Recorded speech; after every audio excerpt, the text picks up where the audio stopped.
Nous avons reçu en studio il y a quelques semaines Mia Larochelle, porte-parole du collectif Accès Sages-Femmes. Ces dernières nous avaient annoncé la venue de leur premier événement, soit le lancement officiel de leur collectif. Ce dernier avait lieu jeudi le 16 février dernier au café étudiant chez Oscar du Cégep de la Gaspésie et des Îles. On y a tout d'abord présenté le collectif et ensuite nous avons eu droit à 3 témoignages de femmes et de couples ayant eu un suivi sage-femme pendant leur grossesse et leur accouchement. L'équipe de Télé Gaspé s'y est rendue et voici ce que ça donne. Oui, absolument. En fait, c'est une belle soirée. On ne savait pas trop à quoi s'attendre finalement. Il y a beaucoup de gens qui se sont présentés, des hommes, des femmes, des enfants. Donc, c'est agréable de voir, qu'il y a une belle réception de la part de la communauté. Oui, on est agréablement surprise. Oui. On a fait des rencontres, avec plusieurs personnes, dont le ministre Bolduc, dans les dernières semaines. On est en discussion avec des médecins, avec des gens de toutes sortes d'instances. Pour l'instant, on a une très belle réception. La prochaine étape, c'est pour le mois de mai, donc soit le 5 mai à la Journée internationale des sages-femmes. On veut déposer finalement une demande officielle au C3S de la Côte-de-Gaspé pour mettre en branle là, concrètement le projet là, pour avoir implanté un service sage-femme qui se reçoit. En fait, il faut penser qu'ici en Gaspésie, on est dans un contexte particulier où il n'y a pas beaucoup de naissances. Donc, on pense aussi qu'il faut réinventer un peu la roue et travailler avec les médecins là, pour mettre sur pied quelque chose qui soit bien gaspésien, qui soit applicable ici. Et donc, ce sera pas nécessairement une maison de naissance. Si c'en est une, tant mieux, mais ça pourra être autre chose. Donc, nous, on travaille à un petit peu réinventer la façon de faire. Ouais. Ben, on passe un très bon moment. C'est des moments très intimes, c'est vraiment très intéressant à écouter. Ce sont des avis intéressants à avoir parce que je trouve que c'est intéressant qu'on ait le choix, qu'on puisse avoir le choix entre le côté médical ou le côté sage-femme. Et puis surtout, ce que j'ai aimé, c'est les témoignages sur l'entente entre les deux. Je pense que c'est ça qui est le plus important. Donc, moi, j'ai beaucoup aimé, je passe un très bon moment. Une belle soirée. Je te dirais que je n'étais pas sûr en venant là, ce que j'allais trouver pour... c'est des sages-femmes, un gars, on sait pas trop c'est quoi notre place là-dedans, mais c'était le fun. Surtout, j'ai aimé le commentaire là, du gars qui était là, qui nous a exprimé comment il avait vécu ça. Là. C'est fun de pouvoir trouver notre place en tant qu'homme, là, à travers tout ça. Puis, je dis pas que nécessairement, moi, je serais à faire avec ça. Peut-être que oui aussi. Là. On va voir mes jeunes blondes. Là. Mais ouais, c'était le fun, même pour un gars, de se faire réconforter même, avec ça. De se faire démystifier aussi. Ça sonne juste femme dans toute sa patente-là. Là. Le fun de voir qu'on a un rapport là-dedans. Là. Si on faisait partie des sceptiques au départ, ce qui fait qu'on avait des petites questions, des petites craintes aussi, comme ceux qui n'ont jamais accouché et jamais surtout accouché, point, et accouché aussi en maison de naissance. Et on est allé rencontrer, nous c'était à Montjoly, donc la maison de naissance Colette Julien. On est allé voir la maison de naissance, premièrement, à quoi ça ressemblait. On a rencontré une sage-femme qui nous a vraiment rassurés, qui a rassuré Nico avec ses craintes et ses millions de questions. Et on a décidé justement de faire le suivi sage-femme à partir de ce moment-là. Le même test, c'est le même suivi que le médecin fait, que ce soit pour les tests sanguins, les prises de sang, les échographies. Mais à chaque fois, c'est expliqué. C'est pas ça va de soi, donc il y a l'échographie, allez-y. Mais c'est vraiment, à chaque fois, c'est une question. C'est bon, l'échographie est là pour telle raison. La voulez-vous pas? Donc ça, j'ai aimé cette notion-là de choix à chaque fois. Puis à chaque fois, c'est expliqué pourquoi. Et il y a des tests qu'on a décidé, nous, de ne pas faire. Là. Nous, on a choisi la voie des sages-femmes parce qu'on l'a étudié puis décidé. Au début, on n'était pas sûr. Au début, ça allait de soi qu'on allait suivre avec le médecin. Mais finalement, on s'est intéressé à ça. Puis on a fait une réflexion puis on l'a choisi. Mais on a abouti, notre cheminement s'est terminé à l'hôpital quand même. Didier s'est présenté par les fesses, donc ça a été commencé en siège et automatiquement une césarienne. 3 enfants sur une période d'à peu près 13 ans. Fait que j'ai vécu différents stades de l'évolution de la présence sage-femme au Québec, de leur autonomie, mais de leur présence avec le milieu hospitalier aussi, parce qu'ils travaillent conjointement lorsque ça tombe en dehors du protocole de travail des sages-femmes, quand ça nécessite certains actes hospitaliers. C'est comme ça s'est passé, moi, pour mon premier bébé. En fait, le travail s'est achevé à l'hôpital pour la dernière heure.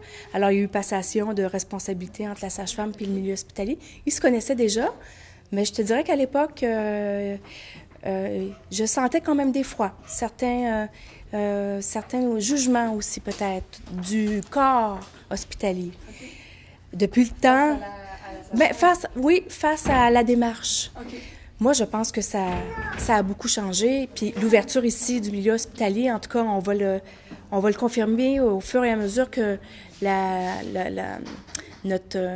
pas notre coalition, mais notre regroupement va créer des liens avec le milieu hospitalier, puis dans la démarche de mettre en place une maison de naissance ou quelconque service qui va répondre à une plus grande diversité d'offres, de moyens que les femmes pourraient prendre pour accoucher. Donc, les activités d'accès sage-femme vont bon train.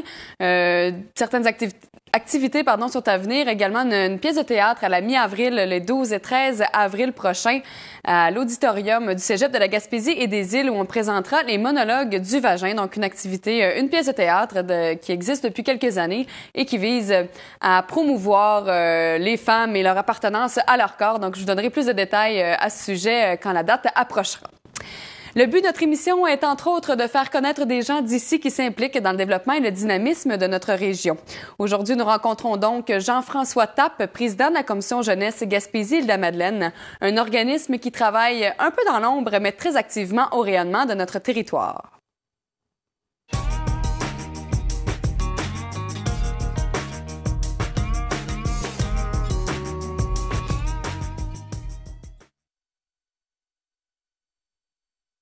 Donc, nous sommes aujourd'hui en studio avec Jean-François Tappe, président de la Commission Jeunesse Gaspésie-Île-de-la-Madeleine. Bonjour Jean-François. Bonjour. Merci beaucoup d'être ici avec nous. Plaisir. Donc, on entend beaucoup parler de la Commission Jeunesse, mais c'est quoi la mission principale de cette commission-là? En fait, les forums jeunesse existent depuis le début des années 2000. Ces forums-là ont été créés suite au sommet de la jeunesse du Québec. Donc, par la suite, le gouvernement a demandé aux conférences régionales des élus, qui étaient à l'époque les conseils régionaux de développement et de concertation, de créer une organisation jeunesse pour permettre aux jeunes de contribuer au développement des régions, pour permettre aux jeunes de prendre part au développement puis de donner leur avis sur le développement des régions. Donc, c'est un peu comme ça que les forums jeunesse ont vu le jour. Ici, en Gaspésie, les jeunes de l'époque avaient choisi de nommer leur forum jeunesse une commission jeunesse, puisqu'on considérait à l'époque que ça faisait un organisme plus permanent que de l'appeler commission. Donc, depuis l'année 2000, la commission jeunesse Gaspésie-les-Îles contribue au développement de la région en permettant aux jeunes de la région de s'impliquer et de donner leur avis et d'aider la conférence régionale des élus à prendre des décisions en matière de jeunesse dans la région Gaspésie-de-la-Madeleine. OK. Et un de vos mandats est de favoriser le retour, l'établissement et la rétention des jeunes en Gaspésie et aux Îles-de-la-Madeleine. Graphici.ca a publié à la fin janvier un résultat comme quoi, pour une 3e année consécutive, il y avait un solde migratoire positif. Bravo, premièrement. Merci. On partage ce succès-là avec beaucoup de gens, là, naturellement. Puis, c'est ça, en fait, vous avez beaucoup à voir quand même avec ce résultat-là. Donc, comment vous en êtes arrivé? Comment vous avez réussi à arriver à ces résultats-là? En fait, il faut savoir que dès la fondation de la Commission jeunesse Gaspésie-les-Îles, en 2000, la principale préoccupation déjà était de favoriser le retour à l'établissement des jeunes dans la région. Puisque à l'époque, on parlait davantage d'exode des jeunes. Donc, ça faisait les manchettes, les jeunes quittaient la région massivement. La région, à l'époque aussi, commençait à se relever de la grosse crise des années 90 qui a entraîné la fermeture d'un paquet de gros employeurs de la région. Donc, déjà, l'établissement des jeunes était une préoccupation pour la Commission jeunesse. En 2006, la Commission jeunesse a structuré ses actions en créant la stratégie Cap sur l'avenir. Okay. Donc, Cap sur l'avenir qui a permis d'agir pendant 3 ans et à partir de 2009, Cap sur l'avenir 2, nom très original, a permis également d'intervenir pour un autre 3 ans pour favoriser l'établissement des jeunes dans la région. Cette stratégie-là, en fait, c'est une stratégie qu'on voulait globale. Donc, une stratégie qui allait nous permettre de sensibiliser les jeunes avant qu'ils quittent la région. C'était une stratégie également naturellement qui allait nous permettre de garder un contact avec les jeunes pendant qu'ils sont à l'extérieur, puis d'influencer leur choix de venir s'installer dans la région. Et finalement, une stratégie qui allait nous permettre de bien intégrer les jeunes qui choisissent la région, parce que naturellement, il y a des jeunes comme moi qui reviennent dans la région s'établir, mais il y a des jeunes comme toi qui ne sont pas natifs d'ici, mais qui font le choix de venir s'établir ici. Alors on a créé différents projets, différents programmes pour permettre aux jeunes de bien s'intégrer dans la région, puis de vivre ici. Puis on l'espère pour plusieurs d'entre eux, de fonder une famille ici, puis de permettre justement là, de permettre à la Gaspésie puis aux entreprises de grandir. Puis, il y a aussi un programme qui s'appelle Place aux jeunes, qui est très intéressant aussi, qui aura lieu en fin de semaine prochaine, là, les 9, 10, 11 et 12 mars, si je ne me trompe pas. Bien, en fait, Place aux jeunes existe depuis beaucoup plus longtemps que les stratégies Cap sur l'avenir, mais Place aux jeunes est un programme qui est présent dans chacune des MRC de la région. Puis, les agents de migration Place aux jeunes, c'est le principal partenaire de la Commission jeunesse dans Cap sur l'avenir, puisque c'est l'antenne locale de toutes les actions qu'on fait pour permettre aux jeunes de s'établir dans la région. Donc, oui, effectivement, les séjours exploratoires se déroulent, pour certains, se déroulent présentement, pour d'autres s'en viennent dans les prochaines semaines. Donc, c'est un séjour qui permet d'accueillir jusqu'à une quinzaine de jeunes de l'extérieur qui viennent une fin de semaine ou deux dans la région. Puis on leur fait découvrir les entreprises, les possibilités d'emploi, les possibilités de loisirs. On leur fait découvrir, dans le fond, la qualité de vie dont on bénéficie à chaque jour en étant gaspésien, gaspésienne. Puis, naturellement, on assure avec eux un suivi. Les agents de migration assurent un suivi avec les jeunes pour leur permettre de faciliter leur établissement dans la région par la suite. OK. Puis, si je ne me trompe pas, ces programmes-là sont gratuits pour les jeunes. Oui, absolument. Absolument. C'est un programme qui est tout à fait gratuit. Donc, les jeunes de l'extérieur ou même les Gaspésiens et Gaspésiennes et Madinots qui sont à l'extérieur peuvent participer à un séjour exploratoire chez eux pour justement avoir un premier contact avec les entreprises. Donc, c'est sûr que ce programme-là, Place aux jeunes, jumelé aux actions de la Commission jeunesse, jumelé à l'économie gaspésienne qui va de mieux en mieux, notamment avec l'essor du créneau éolien, avec les différents efforts qui ont été faits par les municipalités, par les députés, pour créer différents programmes. Parce que vous savez, le crédit d'impôt dont plusieurs jeunes bénéficient présentement dans la région, le crédit d'impôt, lorsqu'on fait le choix de s'établir dans une région, mais c'est la Commission jeunesse Gaspésie-les-Îles avec le regroupement Action jeunesse du Saguenay-Lac-Saint-Jean qui, à l'époque, avait fait les représentations auprès du gouvernement pour mettre en place ce crédit d'impôt-là, qui a beaucoup, beaucoup de succès présentement, puis pas juste en Gaspésie, dans plusieurs régions du Québec présentement. Tu parlais tout à l'heure des statistiques qui sont encourageantes pour la région. Bien, les statistiques sont encourageantes aussi pour bien d'autres régions, dont l'Abitibi-Témiscamingue, le Saguenay-Lac-Saint-Jean, Bas-Saint-Laurent, la Côte-Nord, qui enregistrent eux aussi petit à petit là, des très bons résultats au niveau du sol migratoire, puis que de plus en plus, bien, ils accueillent davantage de jeunes qu'ils n'en perdent au change. Donc, naturellement, ces régions-là également sont mobilisées autour de la question de l'établissement des jeunes parce que c'est une des priorités des régions de rajeunir la population. Ah, c'est le fun, c'est motivant. Puis, évidemment, pour arriver à mener à terme tous ces projets-là, vous avez besoin d'aide financière. Vous la trouvez où, cette aide-là? Bien, en fait, les forums jeunesse sont supportés par le secrétariat à la jeunesse du gouvernement du Québec, donc qui est le ministère de la jeunesse, si on veut. Donc, nous, notre enveloppe pour assurer notre fonctionnement provient de ce secrétariat-là. Nous, la Commission jeunesse, on dispose d'une enveloppe d'un peu plus de 2 millions qui nous permet d'agir sur des périodes quinquennales, donc sur 5 ans, à travers le Fonds régional d'investissement jeunesse. Donc, avec le Fonds régional d'investissement jeunesse, ça nous permet de créer des projets comme Cap sur l'avenir, projets auxquels on invite différents partenaires à s'y joindre. Parce que Cap sur l'avenir, c'est quand même un projet d'un peu plus de 3 millions de dollars. Donc, la Commission jeunesse, elle a investi le tiers de l'enveloppe et on a invité d'autres partenaires, dont Emploi Québec, dont Développement économique Canada, à contribuer à cette grande stratégie-là. Nous, on a également le Fonds jeunesse René Lévesque qui nous permet d'investir une quarantaine, environ 40 000 $ par année dans différents projets pour soutenir la jeunesse. Le Fonds jeunesse René Lévesque, lui, a été créé au milieu des années 2000, en fait, avec la première enveloppe du Fonds régional d'investissement jeunesse qui nous a été envoyé par le gouvernement du Québec, auquel on a ajouté différentes autres contributions, notamment une contribution de M. Bernard Landry, qui était le premier ministre du Québec à l'époque et qui était la tête dirigeante, si on veut, du plan de relance de la Gaspésie. Donc, M. Landry avait investi une somme substantielle. Ce Fonds jeunesse René Lévesque-là, c'est un fonds qu'on capitalise. Donc, on utilise uniquement les intérêts à chaque année pour investir dans la communauté.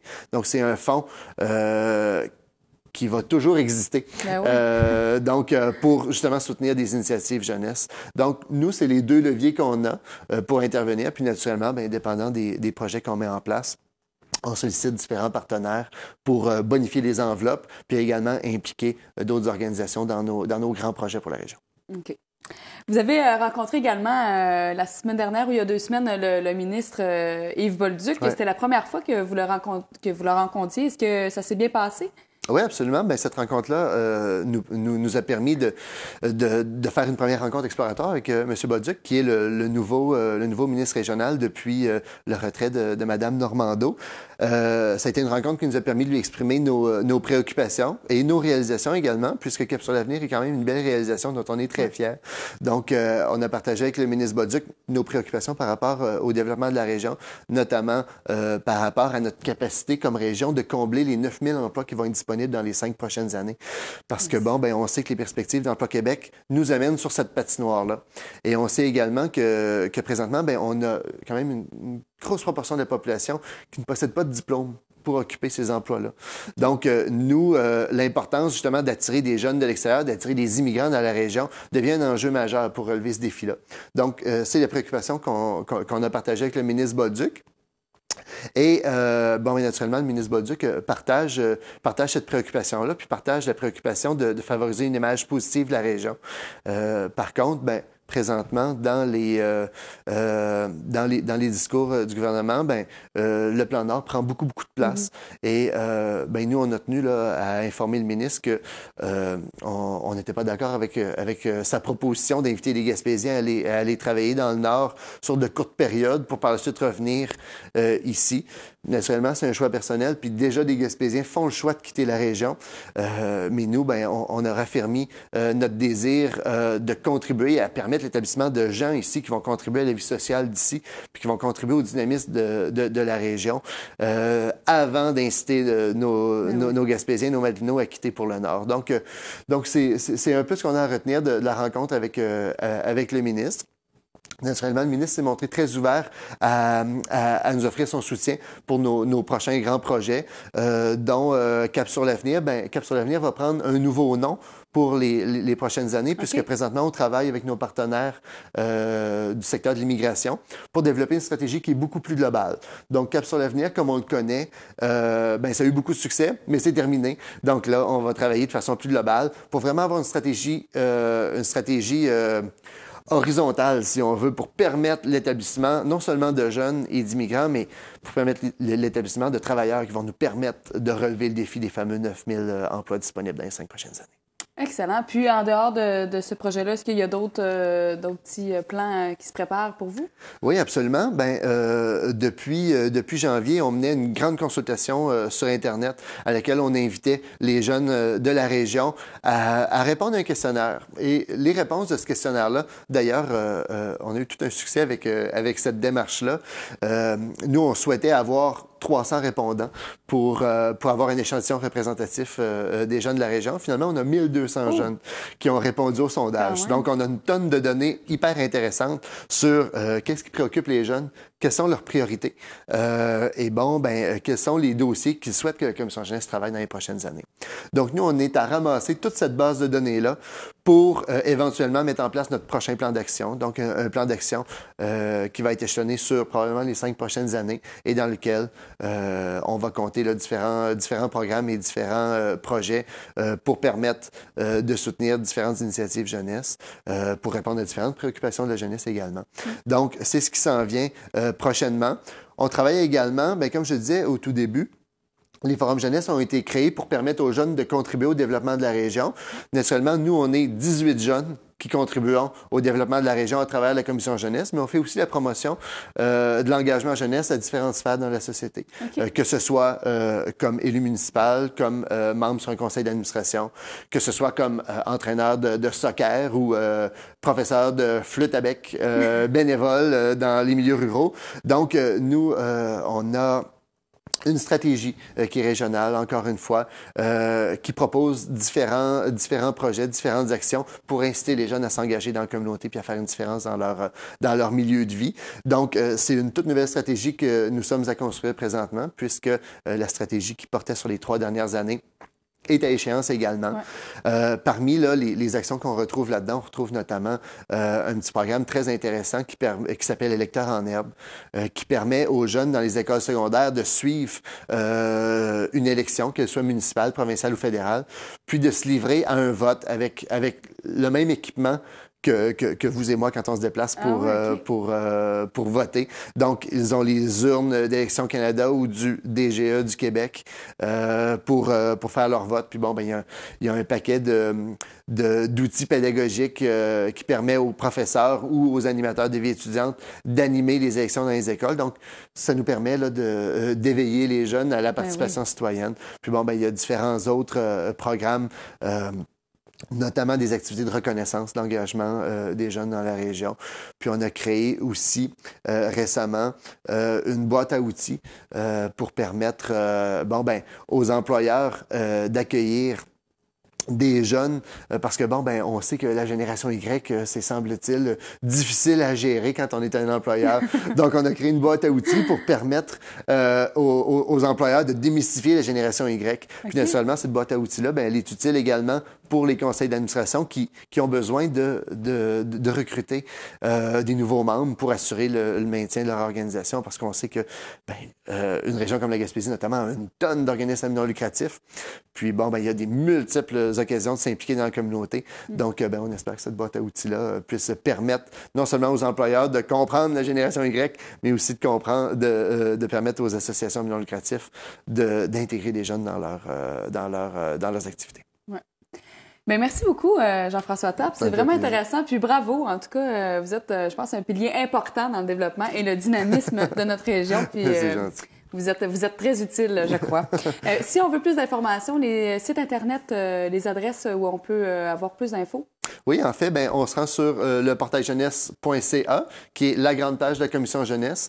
On a aussi une page qui présente l'ensemble des programmes disponibles pour favoriser l'établissement des jeunes dans la région. Qui s'appelle faitesboîtes.com. Naturellement, la plupart des incitatifs fiscaux présentement sont en pause jusqu'à la création de la prochaine stratégie, mais les gens peuvent quand même voir, là, avoir une idée de ce qu'on offrait comme incitatif pour permettre aux jeunes de s'établir dans la région. Excellent. Encore une fois, un gros merci. Bonne chance et bonne continuation. Merci. Donc, encore une fois, je remercie et je dis bravo à ce genre de personnes-là et ce genre d'organismes-là qui nous permettent d'être une région très, très dynamique et très avancée par rapport à d'autres régions encore très près des grands centres.